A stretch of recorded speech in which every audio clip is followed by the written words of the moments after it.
Good afternoon students. मैं doctor Sanjeet माजरा, national college Sirsa से एक बार फिर आपका स्वागत है मेरी ऑनलाइन क्लास में। आज हम बात करेंगे नेताजी सुभाष चंद्र बोस के राजनीतिक विचारों के बारे में। हमने लास्ट क्लास में बात की थी नेताजी सुभाष चंद्र बोस के जीवन या लाइफ के बारे में। राजनीतिक विचारों पर बात करने से पहले मैं आपसे रिक्वेस्ट करता हूं कि किसी ने मेरा चैनल अगर सब्सक्राइब नहीं किया है तो वो चैनल सब्सक्राइब करें और आगे भी बताएं अपने दोस्तों को। आपकी क्लास से संबंधित लेक्चर्स बना करके लगातार चैनल पर अपलोड करते रहेंगे। तो चलो बात करते हैं नेताजी सुभाष चंद्र बोस के राजनीतिक विचारों की। राजनीतिक विचारों की अगर बात करें तो क्या देखते हैं कि सुभाष चंद्र बोस जी जो हैं वो ना तो एक राजनीतिक दार्शनिक थे, ना ही उन्होंने कोई सिद्धांतों का निर्माण किया, कोई सैद्धांतिक विचारक थे, किसी थ्योरी किसी सिद्धांत का निर्माण किया हो, लेकिन वो एक व्यवहारिक और वास्तविक लीडर थे, व्यवहारिक नेता थे, वास्तविक लीडर थे।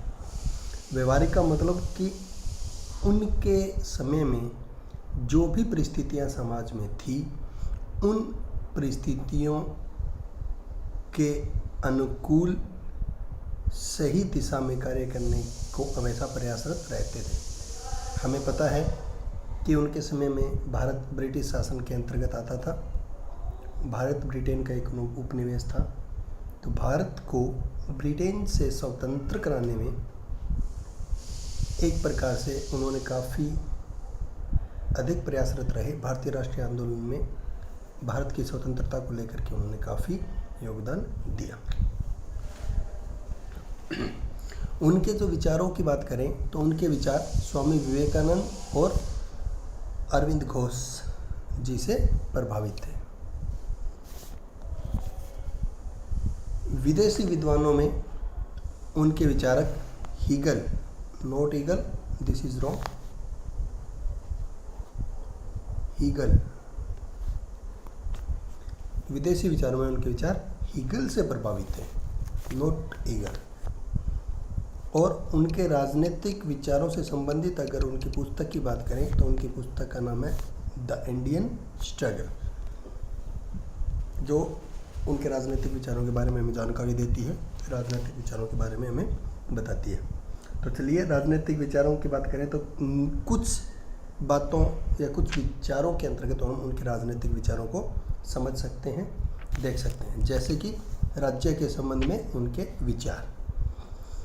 सुभाष चंद्र बोस जी राज्य को एक साधन मानते थे और व्यक्ति को एक साध्य मानते थे। कहने का मतलब है कि एक राज्य व्यक्ति के विकास के लिए साधन के रूप में काम करते हैं, यानी कि राज्य से ज़्यादा महत्वपूर्ण व्यक्ति है और राज्य को व्यक्ति को अच्छा जीवन देने की दिशा में कार्य करने चाहिए।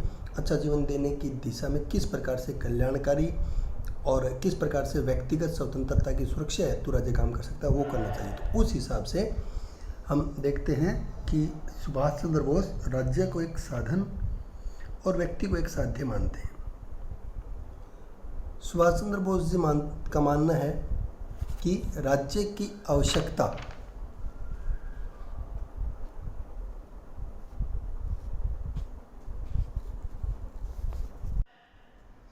सुभाष चंद्र बोस जी राज्य को सर्वसत्तावाद पर आधारित संस्था के रूप में देखते थे, लेकिन उनका सर्वसत्तावाद के रूप में राज्य शोषणकारी प्रवृत्ति का नहीं होना चाहिए, बल्कि उसके विपरीत राज्य शक्तिशाली होना चाहिए और अपनी शक्ति का प्रयोग जनता के सेवक के रूप में करें, जनता के सेवक के रूप में करें। ना कि जनता का शोषण करने में करें। और उनका मानना था कि इस प्रकार के राज्य की स्थापना केवल और केवल समाजवादी सिद्धांतों के अनुसार ही की जा सकती है, यानी कि कल्याणकारी प्रवृत्ति, ऊंच नीच के भेदभाव को, अमीरी गरीबी के भेदभाव को मिटाकर ही इस प्रकार के राज्य की स्थापना की जा सकती है। उसके बाद आता है कि राजनीति और धर्म में भेद। सुभाष चंद्र बोस जी गांधी जी की भांति राजनीति और धर्म को एक नहीं मानते थे। मार्क्स की भांति भी राजनीति और धर्म जो को वो नैतिक विचारक मानते थे, नैतिक धर्म को नैतिक रूप से नहीं देखते थे, अलग अलग मानते थे। उनके अनुसार राजनीति और धर्म पूर्ण रूप से एक दूसरे से अलग है, एक दूसरे से विपरीत है। मतलब कि राजनीतिक शास्त्र और नीति शास्त्र यानी कि धर्म से संबंधित विषय और राजनीति से संबंधित विषय एक दूसरे के विपरीत है, अलग अलग हैं। सुभाष चंद्र बोस इस संदर्भ में मार्क्सवादी विचारकों और नैतिकतावादी विचारकों के मध्य का मार्ग निकालते हुए एक धर्मनिरपेक्ष राज्य का समर्थन करते हैं, जिसमें राजनीति और धर्म के बीच में आपस में एक समन्वय, एक संतुलन स्थापित होता हो। नेक्स्ट में देखते हैं साम्राज्यवाद का विरोध।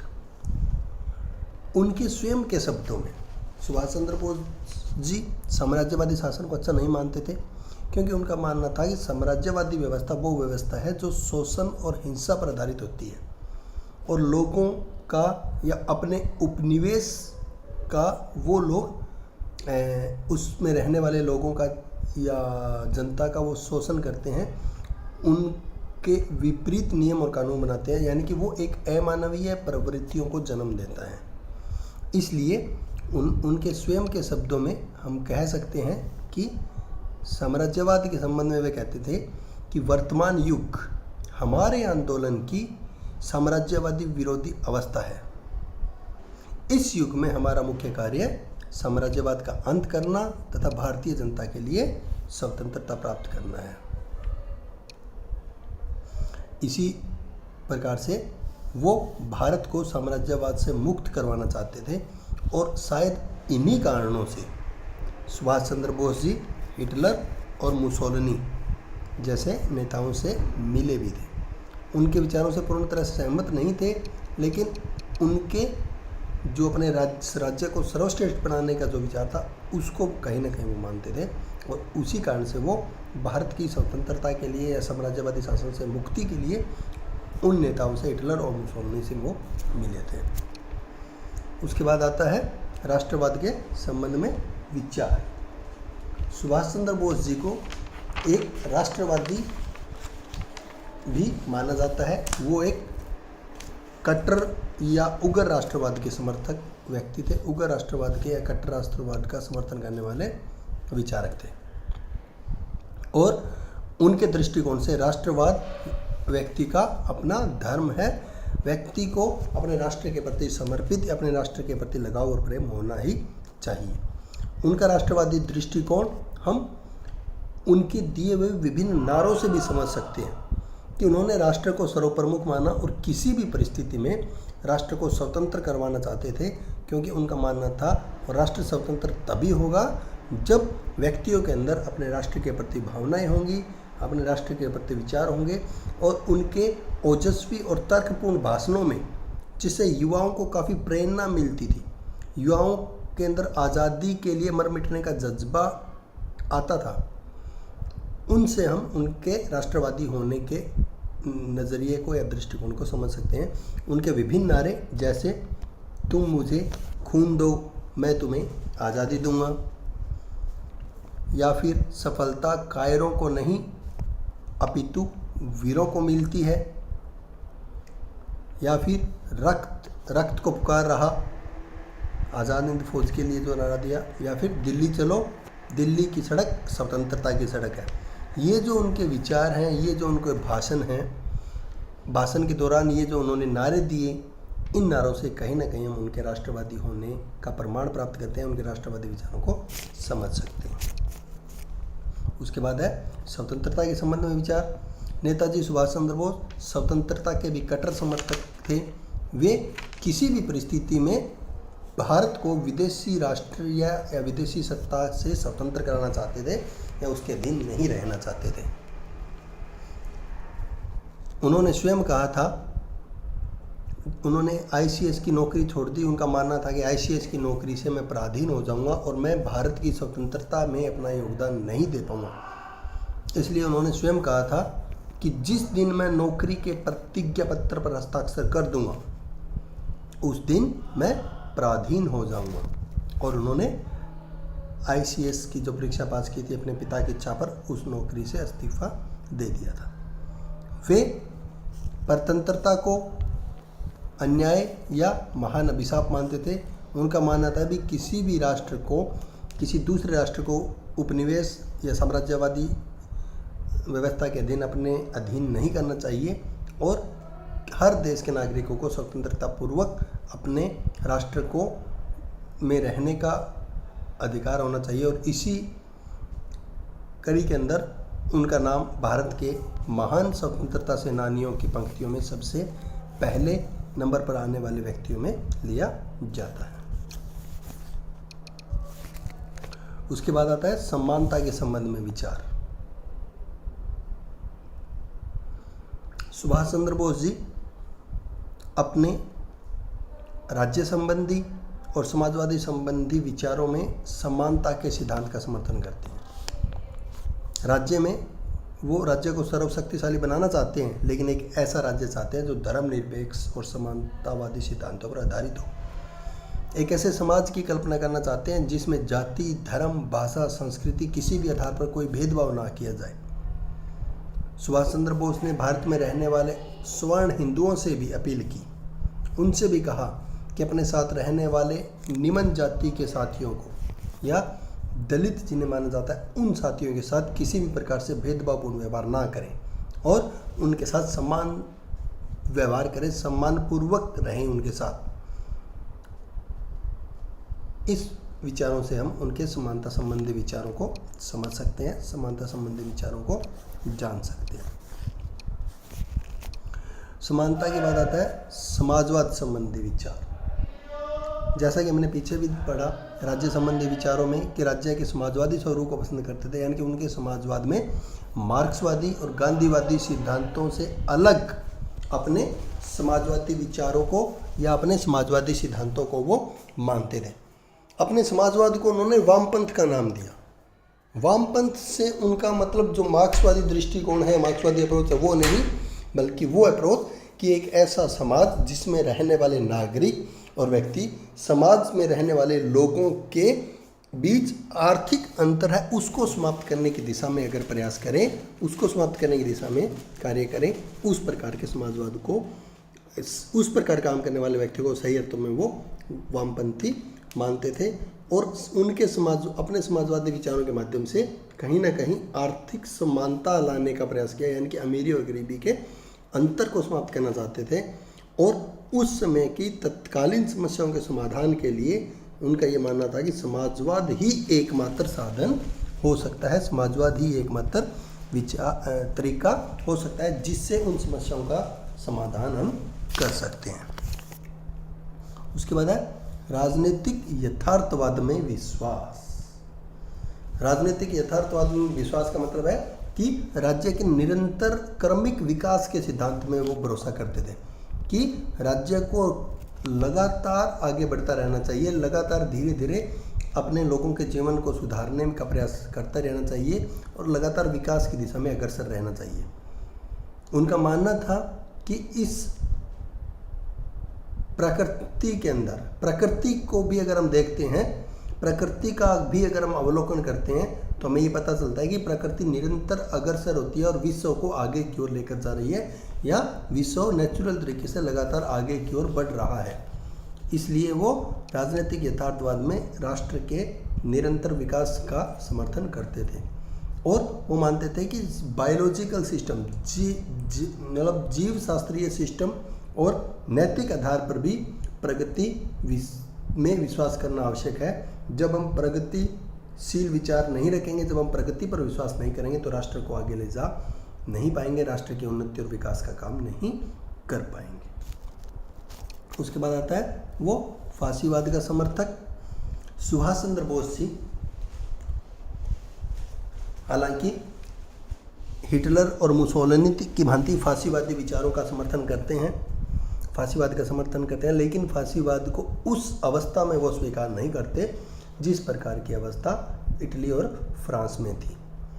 वो उनका विचार विश्व में राजनीतिक विचारधारा के विकास की नेक्स्ट जो स्टेज है वो फांसीवाद और साम्यवाद के संतुलन की अवस्था है, ऐसा उनका मानना था।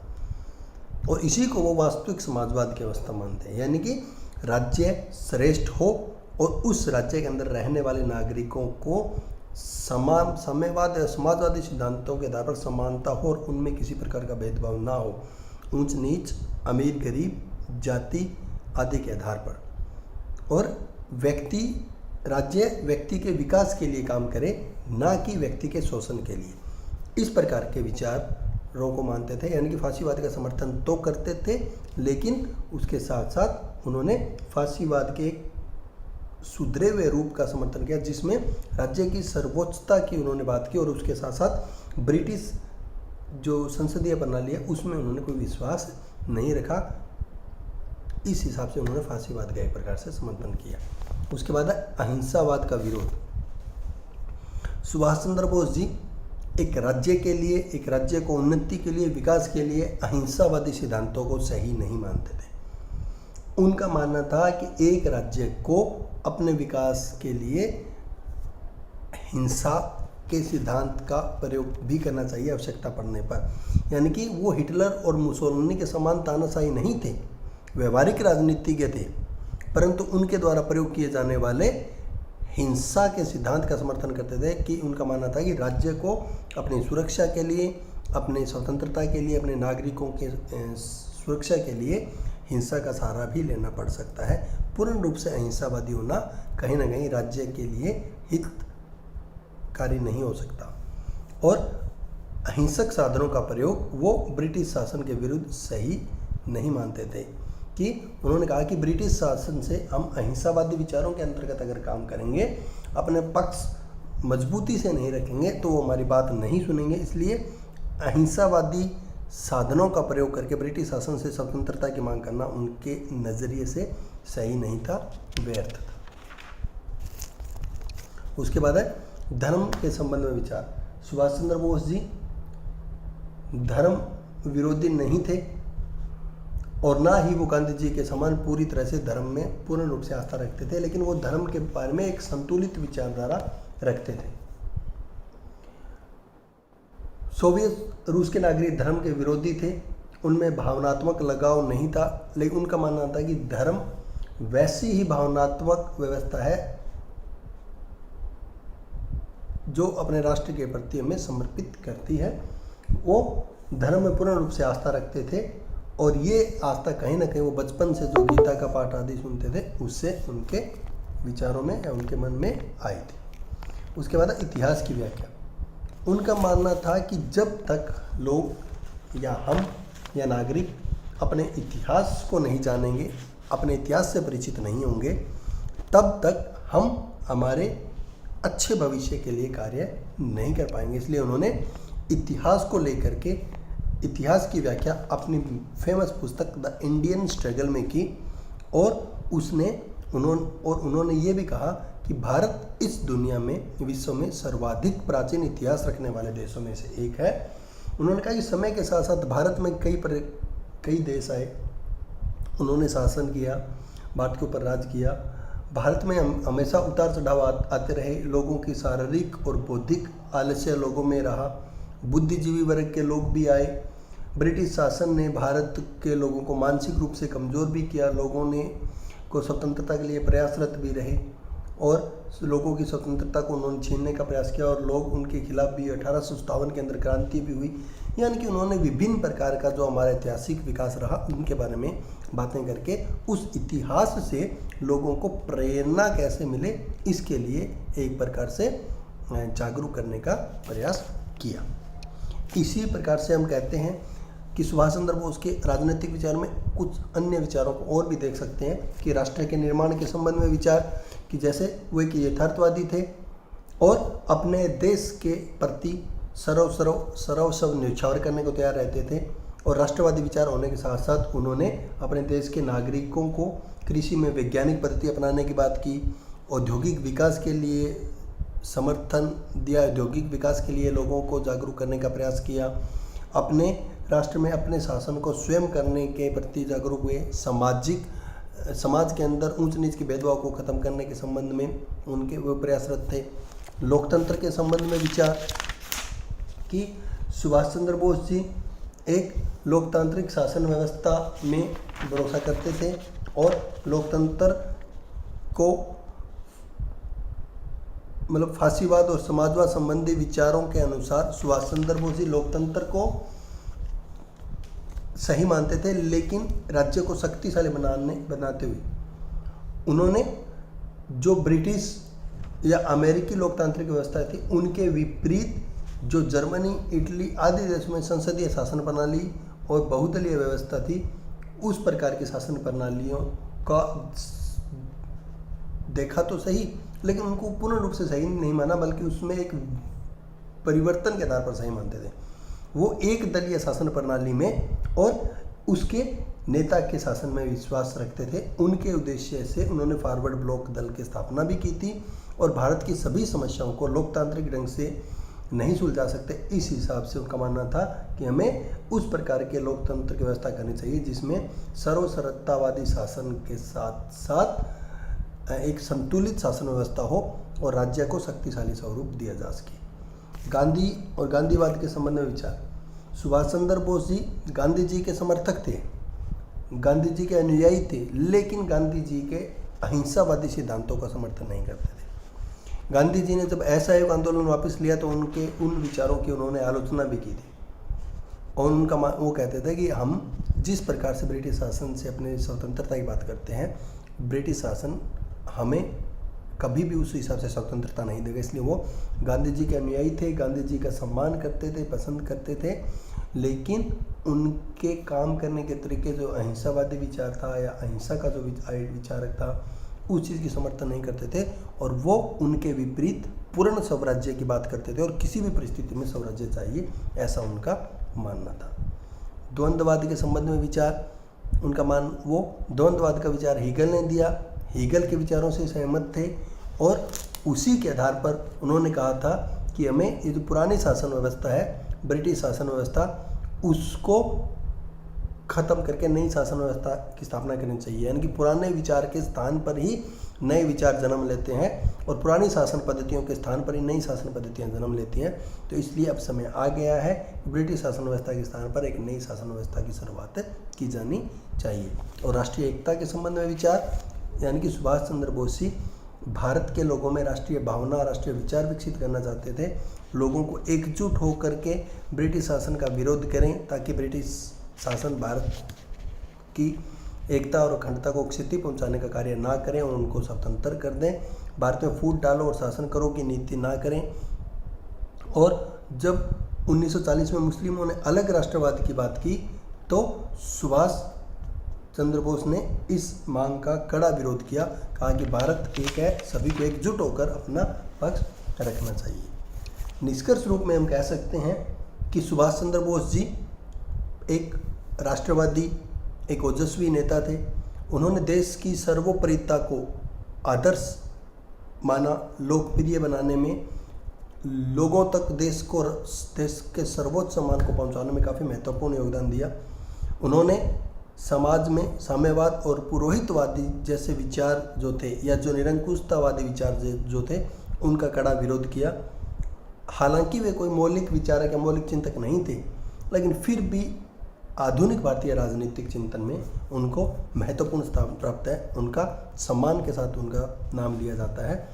इसी के साथ हम अपने आज के इस क्लास को, आज के इस लेक्चर को संपन्न करते हैं। नेक्स्ट क्लास में हम सुभाष जी के समाजवाद संबंधी विचारों की बात करेंगे। तब तक के लिए धन्यवाद और शुभकामनाएं।